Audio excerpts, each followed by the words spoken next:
Growing cities, populations, and the changing climate are placing unprecedented pressures on global water sources and forest reserves. Water crises are among the top risks to global economic growth, and for at least 650 million people around the world, even the water they are able to find is unsafe. But how do local authorities propose to strategically address the challenges faced in balancing conservation efforts and the daily demands for the use of these vital resources? In St. Lucia, this reality, the demand, supply, and replenishment of water and forest reserves amidst climate concerns, form the backdrop for a host of initiatives aimed at sustainable forest and water management. For the Water Resources Management Agency, the WRMA, initiatives to support sustainable use of the island's water resources works in close relation to the country's sustainable forest management agenda set out by the Department of Forestry.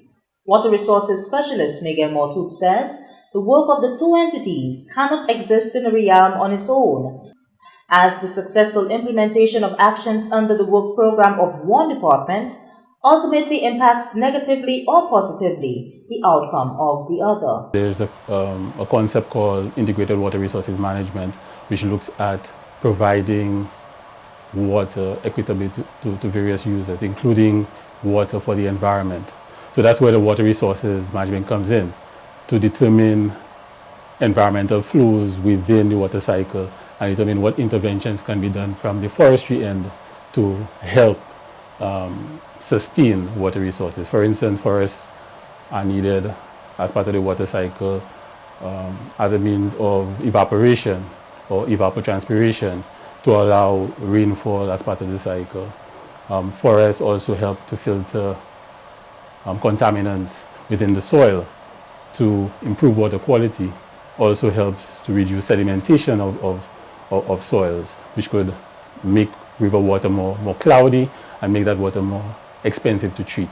Last week's commemoration of World Forest Day and World Water Day kicked off a year-long drive to raise awareness around the numerous projects on the ground to strategically address concerns of these resources locally. The importance of forestry, important for water conservation, important for good air quality as well. Without the forest to filter the pollutants from the atmosphere, then it's a problem for us. It helps us mitigate against the impact of climate change. We ensure that our forest is intact, it minimizes erosion, etc. So these are some of the benefits for us. Also persons who actually sustainably use the forest. Persons who engage in stuff like broom making, basket making and stuff. So there's some sort of livelihood involved in conserving the forests for the communities as well and for us as a department. The Department of Forestry continues to work on drawing focus to the interconnectivity between water and forests and its importance in building resilient tourism, agri-food and related industries. From the Communication Unit of the Ministry of Agriculture, I am Amanda-Faye Clarke reporting.